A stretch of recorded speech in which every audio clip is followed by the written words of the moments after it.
everyone, Tomberry8259 here with a deck profile on one of my favorite Yu Hakusho characters.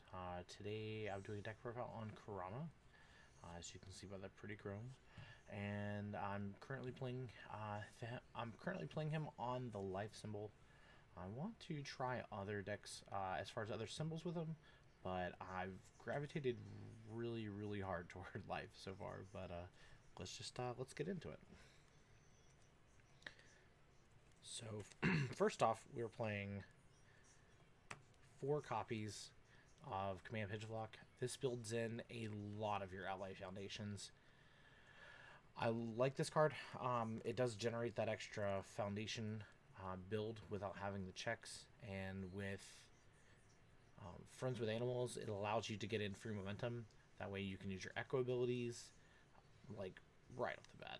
I really like this card. I'm so excited to see these come out with the new monthly promos that we're getting for March. So as soon as I get them, they will be upgraded. Next, I have 4 Double Spirit Blast. I really like this card. Like when I was saying about momentum, opening up, playing this card out, and then ignoring progressive with Demon Plants, which is really nice. Allows you to play your higher cost attacks longer in the string, and with Double Blast, you're able to echo as soon as possible. So playing this, tapping your Demon Plants, making this ignore progressive, then playing this on a 5, and then you've already put a card in the card pool, so putting a second one in and making their block mods +1 just makes it to where they block on a +3 on the second attack, and then you just get to echo for free and do it again. And then you just build another card in, and your second attack, technically your third attack, is they're blocking on a at least a +5 if they haven't blocked, or anything like that. The next 5 we're playing 2 copies of Power of Yoko. I wanted to play this card at a 4. I really like it at a 3. Other than being able to snipe a card out of their card pool and potentially ignoring progressive, which is really nice. It does become more of a long string finisher because it does get damage equal to the number of cards in card pool. This is like the pretty version of Tongue Whip without having the extra card, but you get that off of Kurama's face. And the last 5 we're playing 2 Dual Needle. This once again is another free momentum, just like Friends with Command Pidgeotlock. You do lose a little bit of health, but it just auto snaps into momentum. That way, you play this as your first opener, you lose 3, goes into momentum. You play your Double Blast, or you can play your Rose Whip, depending on situations. But more than likely, you're going to play your Double Blast, and you just, like I said, free momentum. That's the name of the game. Is cheating as much as you can. As far as when it comes to cost and progressive and building, and it's just this deck seems free with as much advantage as it does give you. So working our way into 4s, I do have 4 copies of Rosewhip Barrage. This is your main builder when it comes to your character. On the effect of Kurama, they do have 2 abilities. The first one is to build in, which is the normal, and then the second is a commit. Commit your character and remove a copy of itself from the game, and you can use this after your opponent plays an attack. So this is after they've paid for any cost. So you can tax them with like Keiko's Aid or Sulfur Rendition, just making them pay more for it, and then you just kick it out of their card pool. And yeah, they do get to play on a cheaper progressive, but they've already committed for it, which is the big thing. And this is your anti, I'm gonna die, so let's go ahead and use this card. But I like this card with playing out in your card pool. So if it does have, I think, 2 or more cards in the card pool, then you do get to get 3 extra damage, and its second effect is if you deal 3 damage, at least 3 damage, you get to build from anywhere. So late, and it's a 5/3, which is not terrible. So it becomes a 5/6 without any other pumps. And then you still get to build in, which is also nice. It does have Echo, so you're able to at least push for 6 damage often toward later parts of the game. We do play 2 copies of Plant Strike. Plant Strike is just pretty much another copy of Rosewhip Barrage. It does say that if it's not blocked, it does 2 extra damage, so it technically is a 4 for 6 if not blocked. And then you can snap a momentum out and go build from, I think it's your discard. Yeah, deck or discard. So it doesn't get you removed from play, but really, like, that once you start seeing your characters, you're just going to be searching for these and holding them out. This is nice. I probably wouldn't play more than a 2 of, but having a 2 low block is really nice as well. And then our last attack, we're playing Cynical Oil. Cynical Oil is more like your big end finisher. It does have the effect to discard a momentum to get +1/+1 for each card in your opponent's card pool. And once you string multiple attacks, especially if you go Command Pigeon Flock into Double Blast into a Rosewhip Barrage, then you're sitting with a +4. It'd be a +5, +5/+5. So it's coming in for a 9 mid-9, and then it does have the response that after you play this card, if a card is in there, if that card is in your opponent's card pool, that card can't leave. So if you have something that, like, it's just another card on top, so they're no longer playing on progressive on their turn, which is really nice. And also defensively, if you wanted to block with this, you can just auto lock a card into their card pool, and then the start of your next turn, they're sitting with already a +1 block. Play your attack, build another one in, and you just keep going with your chains.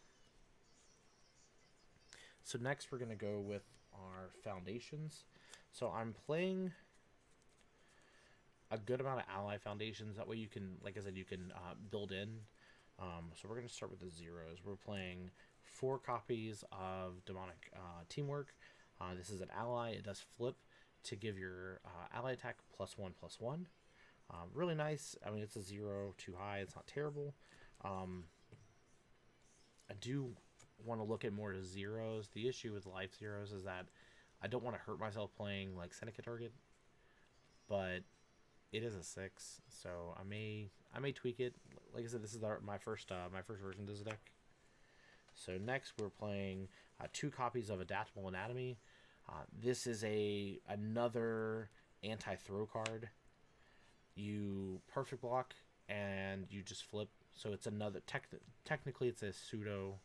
It makes everything a pseudo face shield. So it's a good 1 block. I might up this to at least a 3, depending on how many people are out there playing throws. I know against Recover Girl, like, you definitely want to play. You'll probably end up siding if you do side more. Then I'm playing 2 copies of Nezhuratan. You can destroy your foundations to give it +1 damage, and if it's blocked, you heal, which is really nice. So you can use this defensively, blow up a face down that you have. If it's an ally foundation, you can blow it up, and then you can rebuild it next turn. And then when you block, you just gain extra life. Next, I have 4 copies of Resting Up. Especially, like, if you happen to use your character ability early, it's a -3 speed. Normally it's a -2, which is still pretty good on a one cost. Having more speed reduction is really good. I think at the moment the meta is shaping for higher ceiling attacks and not as much speed. So being able to reduce speed as much as I can for those good blocks, especially with blocking with characters, you get that +0. So you just make it super easy to block. And then, like I said, if you play adaptable, you're just like, if it's a throw, I'm not taking damage from it. Next, I'm playing 2 copies of Full Out Attack.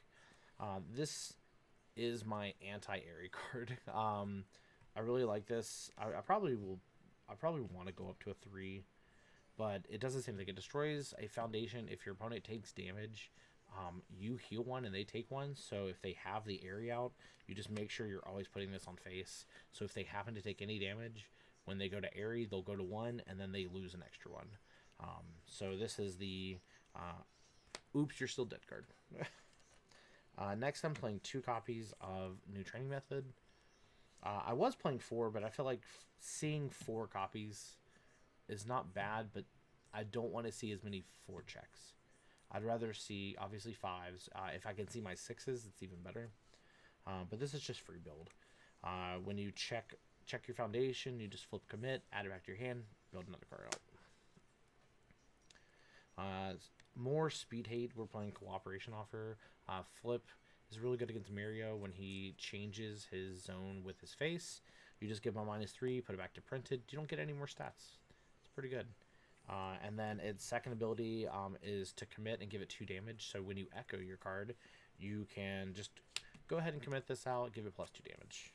I really like this card. This is probably one of my favorite cards in the overall structure deck overall.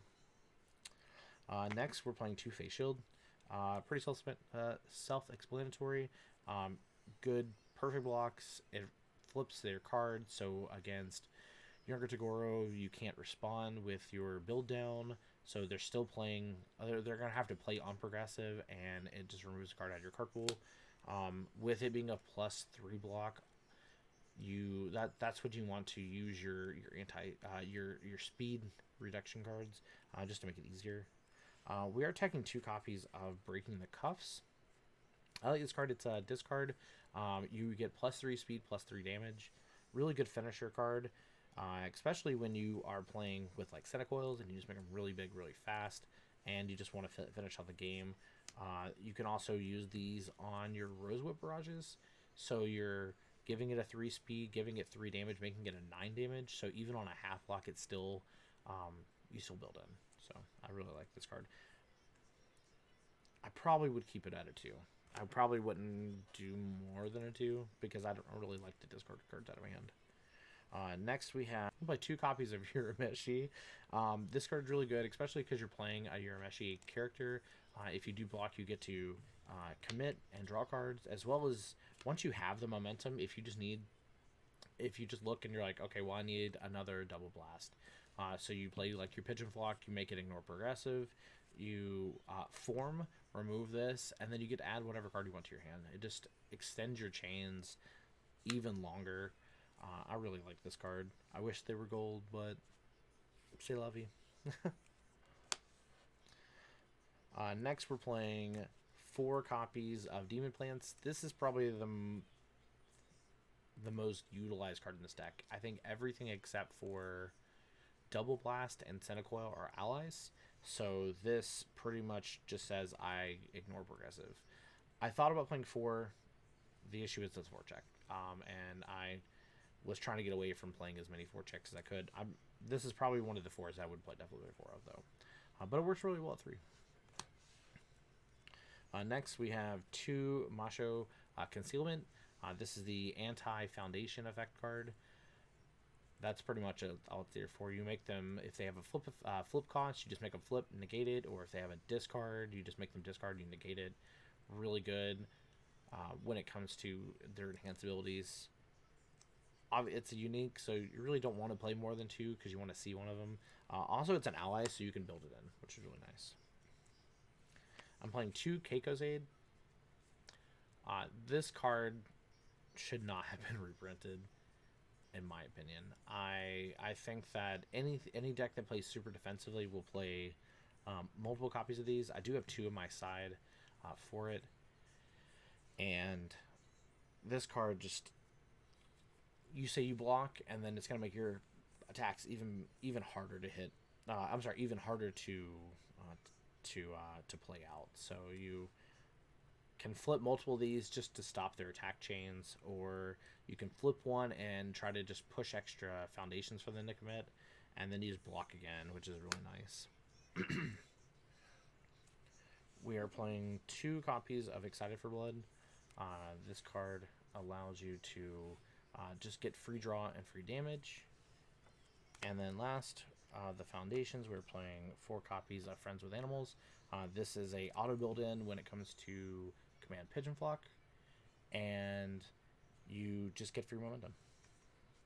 Last but not least, we're playing the 3 mandatory copies of Kurama for your build. We're playing 2 copies of UA High. This allows you to pick and choose a ally attack from your discard to just keep playing your chains. And then we're playing 1 Udon Box for the reset. This is really good against Bowie. It's really good against It's the mirror match. It's really good against.